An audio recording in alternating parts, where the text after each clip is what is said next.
จำไว้นะถ้ามึงเป็นคนที่เขารักอ่ะมึงจะสำคัญกับเขาเสมอแต่ถ้าเขาไม่ได้รักมึงต่อให้มึงทำดีแค่ไหน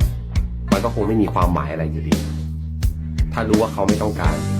ก็อย่าพยายามให้ตัวมึงเองเหนื่อยอีกเลยนี่นะและรู้ดีว่าฉันเองที่ถอยออกไปหมดความหมาย